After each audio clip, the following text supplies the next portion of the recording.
Alright, y'all, what's up? It's Live with D. I'm back again with my co-host, my sister. Shantavion. And they want to follow you on social media. What's your social media? _ Shantavion. Alright, y'all know, let's kick it off. Y'all already know the weekend recap.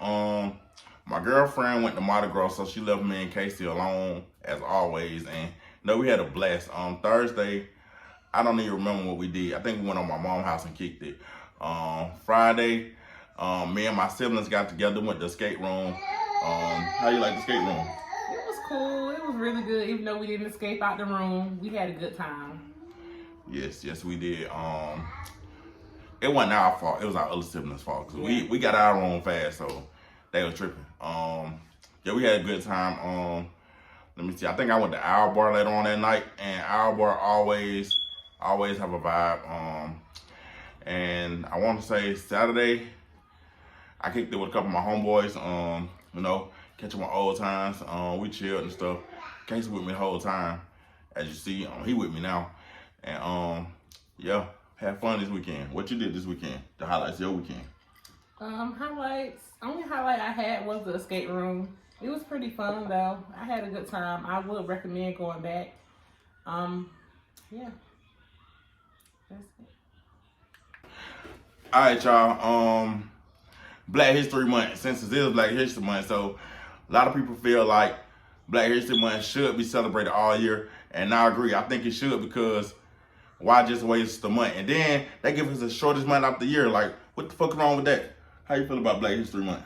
I honestly don't care for Black History Month, because in a certain sense, why is it spotlight on black people, but they really don't hate us? You know what I'm saying? They don't even like us. So y'all want us to celebrate ourselves, because y'all not celebrating us at all. So that's how I feel about it. I agree. I mean, I do appreciate them trying to celebrate whatever they trying to celebrate, but why y'all don't celebrate us year round? Yep. So lately, Chris Brown popped back up in the whole news or whatever, because he's on the scene. Kylie Williams, if y'all don't know who that is, that's the girl from 3WL who let B2K run a train on her. And she was trying to comfort Chris, and I felt like Chris was defending himself, and he might say some other things as far as Blueface and Christian Rock relationship, and it's like everybody attacking Chris. But you gotta understand, he made mistakes as a young man, and like he said, y'all watch them beat each other up every day on social media and don't say shit. I don't like stuff like that, because how y'all gonna judge this man for something he did in the past, in his younger days? He older, he making more right decisions than what he did when he was younger. And me personally, I don't like domestic violence, but I feel like if somebody attack you, you gotta defend yourself. So y'all wasn't there, and y'all don't know what he had to go through or what they had. So you can't judge him by his past. And I side with Chris all the way. How you feel? I side with Chris too, because in a certain sense, yeah, in your younger days, you don't really know right from wrong. He was young, you know what I'm saying? They both made mistakes. Y'all don't fault for Rihanna, and things like that. And then the Christian Rock and all that Blueface stuff, I feel like they just, I don't know. I don't feel like he should have compared those two with it, because in a certain sense, Blueface and Christine, I think they're doing it for fun. I think they know that they have our attention, so they're just doing this like just every day is some shenanigans with them. I don't really think they're like a real couple, a real thing. I think they just really just see how much fame they got from it, and they'll keep on going on and on. I got a point. I never thought about it like that. I got a point. Alright, y'all. I seen this on the Shade Room. It was actually a clip from TV or whatever, but it was saying, how many days do you wear your clothes before you wash them again? And personally, I wash clothes every day, obviously, really, because hey, I like my clothes to be fresh, and I ain't wearing that twice before I wash it. So I'm washing that shit every chance I get, and then I'll wear it. How about you? Okay, so with clothing, by clothing you mean like pants, shirts? Pants, shirt, underwear, all type of shit. Okay, so with me, everything other than like a jacket or something, I will wear my jacket A few times before I washed it. I don't even remember the last time I even washed my jacket, my favorite jacket. Now, jacket, that's exceptional, but I'm talking about like clothes and stuff like that. I that. have plenty of clothes. I can wear different clothes every day of the week for the next 3 weeks. 4 or 5 weeks, really. So, I don't have to worry about that. Yeah, I don't know, but that was the topic. And hey, I be seeing people with the same jeans on 3-4 days in a row, but hey, I'm not gonna say they didn't wash it, and I ain't gonna say they did wash it. So I just mind my business, cause shit, it ain't me. You feel me? I know they didn't wash it. They probably didn't. Okay, so I was having a debate with my friend earlier, and we were trying to see who initiates the relationship. How does a relationship start? Do you just like one day wake up like, oh, this is my boyfriend, this is my girlfriend? How do you feel about this?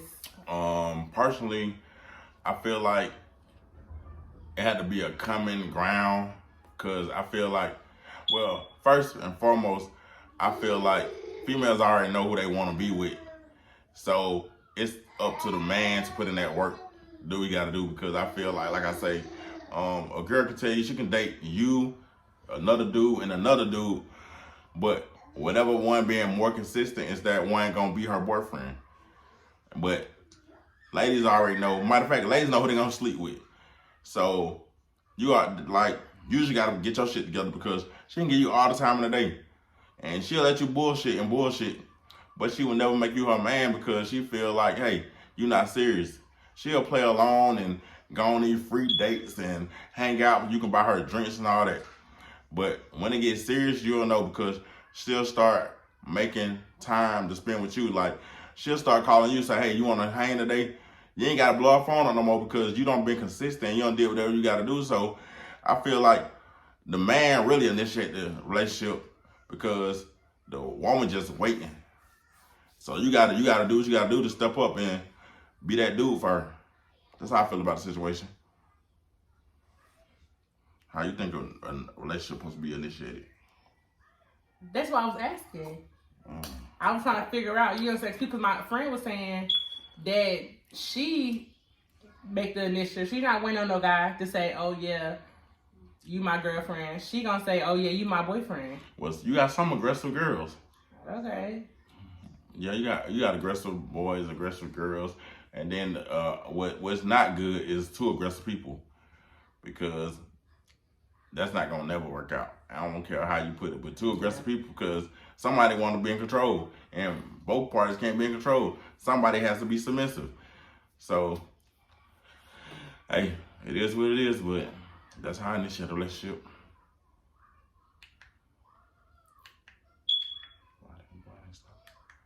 My battery went dead. All right, y'all, what's up? We back again. We're gonna talk about siblings. So my dad have like 7 kids, and out of the 7, it's only 3 by my mom. And so my sister and my other sister, they always talking about how outside siblings are treated or looked at, or how they feel or whatever. So if you're an outside sibling, or you're an inside sibling, you're outside siblings, you might be able to relate to the story. Let us know. Okay, so I was the inside sibling, I guess. So more of the story, I lived with my dad and my mom, you know what I'm saying? But the other siblings didn't. So I feel like in a certain sense, that's like kind of messed up, because why aren't either my dad or my mom, whichever which one, offering the other kids a place to come, you know what I'm saying, hang with the other siblings, and not just when they get older, they have to find their way to hang with that sibling. They don't really have a bond. They never grew up around that sibling as much as the sibling that's in the house with them. So I feel like, in a certain sense, why do women or men do that to their kids? Because when they get older, they have to deal with the consequences of not knowing their sibling, or trying to get to know the sibling at a later time, and they might not adjust to that well. That's true. Our situation wasn't as harsh as like that, but it still was we still kind of didn't grow up with all our siblings, and we did, but to be real, like, my dad did make sure like we all knew each other we just didn't spend as much time we supposed to did, but we all pretty much knew each other, and we still hang out. And to this day, like I say, went to the skate room. It was nice seeing everybody together. We missing one. Rest in peace, Todd. I miss you, man. And it's like but yeah, like I don't know. It's like my dad made sure all his kids knew each other, and that's all I can say. I don't know about other people, but it is troubling when you have all these kids out here and then they don't even know they brothers and sisters, or they don't know they cousins. They don't know this and that and third because you decide to have multiple kids and don't want to raise them and this and that and third. And it's just not men either. It's females do stuff like this too. So if you have any outside siblings or any step kids, anything, like I think y'all should reach out to them people and like hang out and get to know somebody, because like I say, ain't nothing better than family, and that's from the heart. Hey, all my 420 players out there, I know y'all like to get high, and is weed addictive? Do you think weed addictive? Personally, I don't think it's addictive, but I do think I need it to function, if that makes sense. I don't necessarily think if I don't have it, I'm just gonna go crazy or anything like that. But when I go without it, I can't eat, I can't sleep. It's like I'm talking in like circles. It's like I need it. That means it's addictive then, because if you need all that to do just to get by, yeah, you're addicted to it. Well, but how is weed addictive? Because it's not really a addictive drug. I think I'm mostly addicted to smoking, like the actual form of smoking, like smoke coming out my mouth, me inhaling. You know what I'm saying? I don't think it's the actual weed. So would you smoke cigarettes then? No, but I used to smoke Black & Mouse. And when I smoked, I went on a cruise a couple weeks ago, and we couldn't bring in weed. So I had a weed pen, but I didn't have the charger to the weed pen. So I was left looking dumb. So I bought a Black & Mild, and I smoked it, and I felt like a little better. I ate something. I feel like it's just like the thought of me smoking that really made me not want to do those things. So you're addicted to really, it's like I guess you need something to do to kill time or whatever. Basically, yeah. I don't know, cause like I don't have habits, cause like I feel like I can drop any habit. I used to smoke. I currently stopped smoking. It wasn't hard to do. It's like I don't know. I feel like I can do anything I put my mind to, and I got real like a lot of discipline power. So if I say I'm gonna stop doing this, I'm gonna start doing that. Shit, I'm about to start drinking, cause I don't know, I'm trying to get healthy and shit, so I don't know. But I think weed can be addictive, depends on the user. Because weed, to be honest, weed is a gateway drug, if y'all don't know that. So you would never get that same high from smoking the weed, and every time you're trying to get high, you be like, damn, this not the same feeling, so you're gonna try something else. And back then it was crack and cocaine and all that stuff. And now it's a lot of prescription drugs, which now is like popular. Even the lean. Like, I don't understand why, I'm not gonna lie, I used to do lean when I was younger, but I'm like, why the fuck I take lean to go to sleep? Why would I be fighting my sleep? Like, that's crazy. I'm about to pay up for a whole line just to go to sleep. That's crazy.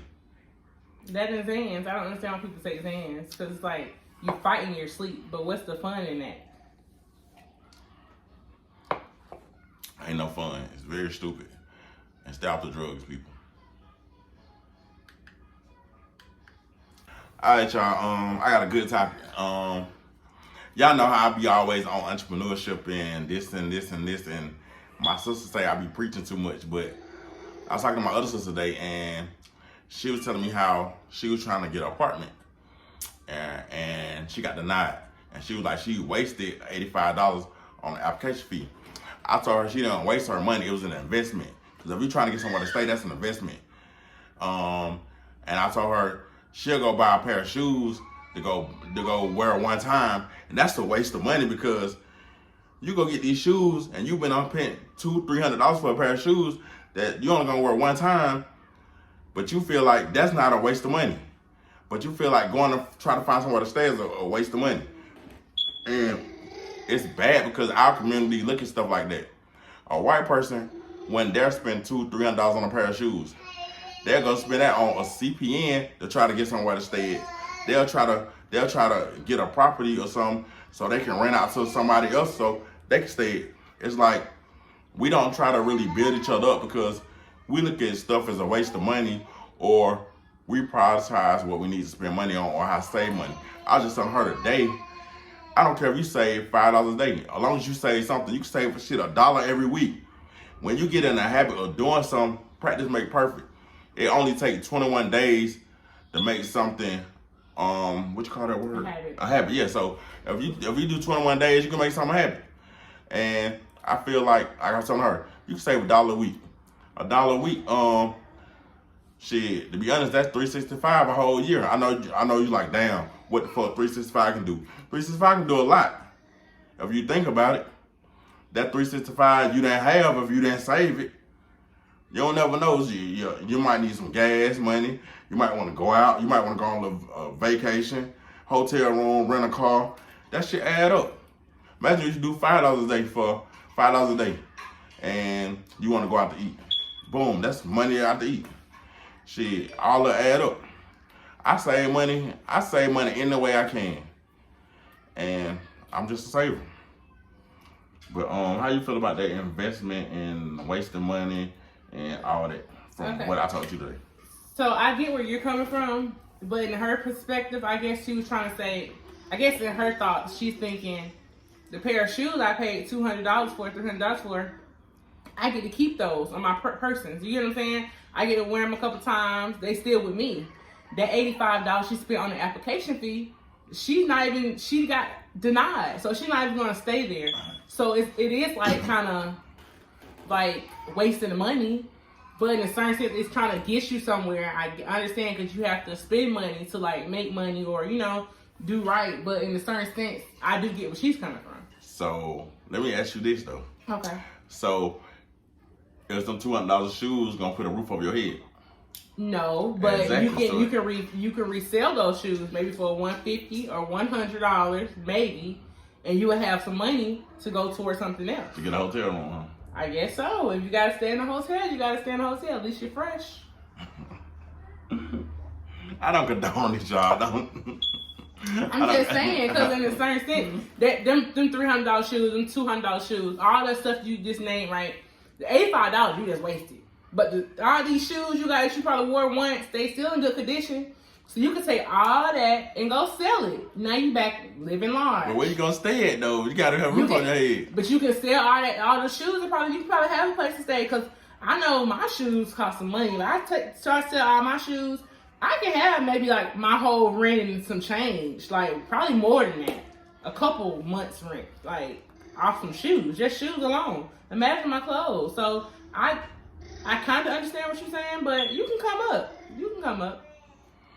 Hey y'all, I'm not promoting this. Save your money. Yeah, save money. Too. Save money. Save money. Save too. All right, y'all. This is Casey right here. I know he just started the show because I know y'all be hearing him in the background. Say hey, Casey. You don't want to pay attention now. Yeah, y'all. Thank y'all for coming out and tuning in with us. We're gonna see y'all same time next week. You gonna say bye? Oh, all right, y'all. See y'all later. It was nice talking to y'all. Say bye, Casey. I guess he said bye, y'all.